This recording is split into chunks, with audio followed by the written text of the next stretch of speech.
Hello everyone. Today we're going to talk about buying the dip. Buying the dip sounds simple.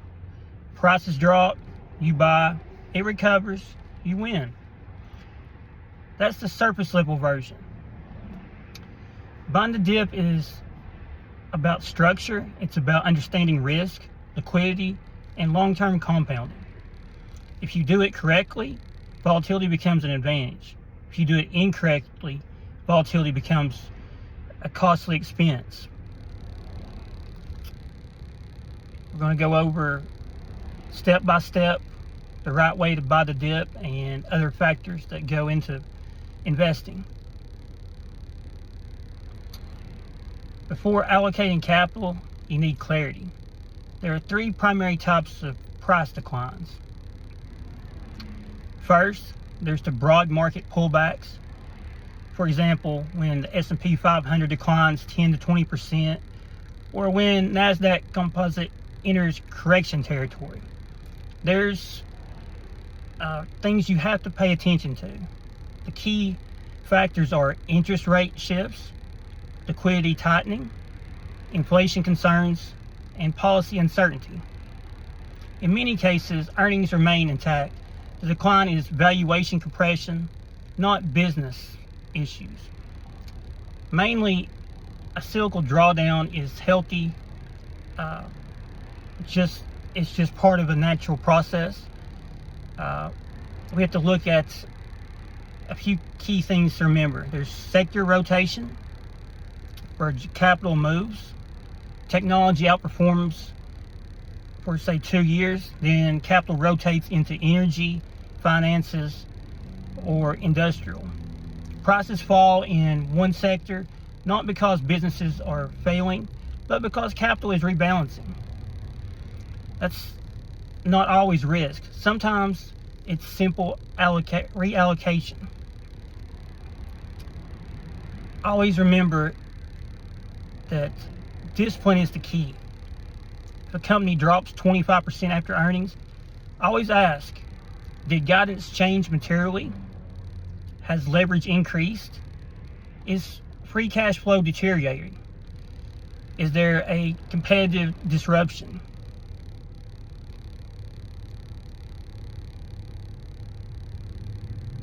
You always have to remember that buying the dip begins with risk control. Before you add capital, evaluate a company's balance sheet strength, debt maturity schedule, liquidity, and earnings durability, as well as its competitive positioning. If a company cannot survive tighter credit conditions, it's not a candidate to buy when the stock market dips. Strong balance sheets endure volatility. Remember that capital allocation always is a priority.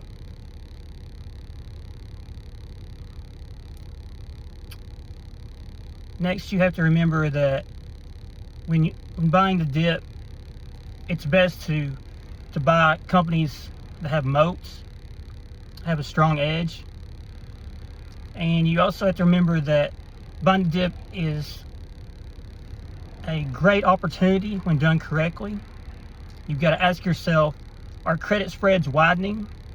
Is the central bank tightening aggressively? Are defaults increasing? Is leverage elevated across the system? During tightening cycles, risk premiums expand. During easing cycles, liquidity supports valuations. You always want to go over a company's financials. If you're using Webull or Robinhood, you can, very easily go over the main key factors, the PE, and the company's forward PE. A key thing to always look for, you want a lower forward PE, which is going to show the company's actually growing in the future. So if it has a growing forward PE, it has a positive EPS, which is earnings per share. Also, you want to check to see the company has a dividend yield. If the stock continues to fall, are you getting paid a dividend every quarter? That's very important. Also, as we just mentioned, company's moat is very important, as well as the CEO. If it has a great CEO running the company, it makes a huge difference. That's why the greatest companies in the world have the best CEOs. Always remember that position size matters. You want to be able to continue to buy if stocks continue to fall. You always got to remember it's the same company today as it was yesterday. Nvidia may fall 5% or 10% depending on what happens, but it's still the best company in the world. It's just at a better value if the price drops. You also got to remember that a structured approach to investing is you can allocate, say, 25% at the first major pullback and another 25% if the price declines further and the fundamentals remain intact. Allocate a third place to buy in if the stock continues to fall. I happened to do this a few years back with Eli Lilly when the market actually seen a major change and just continued to dollar cost average. Ended up with 140% return on my investment. So, basically the main thing, always, invest in great companies. You want to focus on, like I said, quality companies. You can invest in Nvidia, Eli Lilly. Basically, you want companies with moats. Tesla. You really just want something that that 5 to 10 years from now is going to go up in price.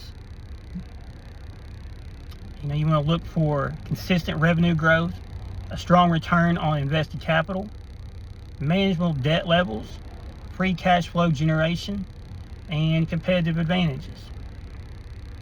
We just mentioned a second ago. You can find all that right there before you invest in a stock. When you look the stock up, it'll have all the information you need right there when you click on the ticker symbol. Next, always remember to separate emotion. You want to make a decision based on the financials alone. Always have a entry point strategy and an exit strategy before buying a stock. Are you planning on holding this stock for a year, 5 years, 10 years? Is it going to be in your retirement account?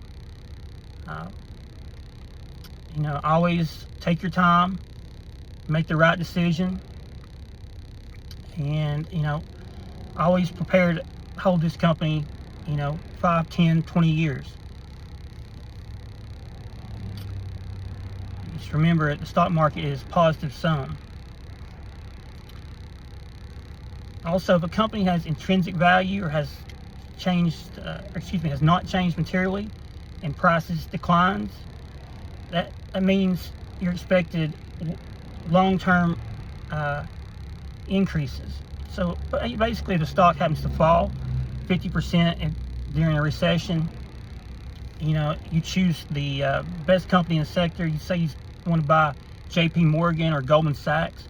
You want to choose the best in that sector, so that way when the stock market rebounds, you may make 10-20% off your initial investment in January.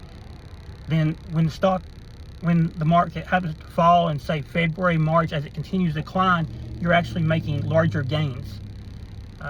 So your second investment in February would be maybe 30%, and then you'll make 50% if stocks continue to fall into, say, March. So the further stock happens to fall, clearly the more upside there is. It's risk reward. Plus, you can continue to dollar cost average and get your average price per share lower. Always remember, buying the dip only works if your time horizon is long enough.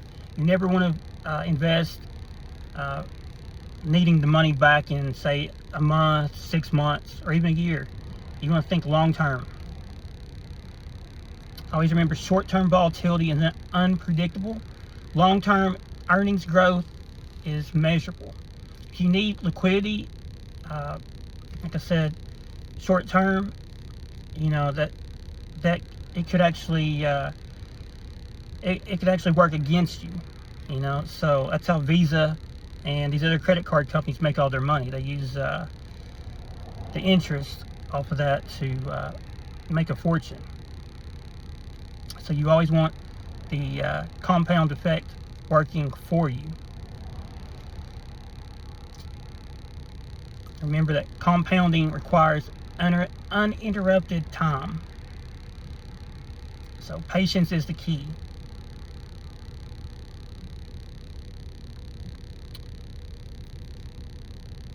And remember that it's investing is a process. Just continue to invest every week, and you'll see the rewards in in the long term. Your money makes more than you can. So always continue to invest in the great companies. And if you have any questions or anything, please feel free to leave in the comments below. I'll be more than happy to answer. And be sure to like and subscribe. We'll make another video next week. Have a great weekend.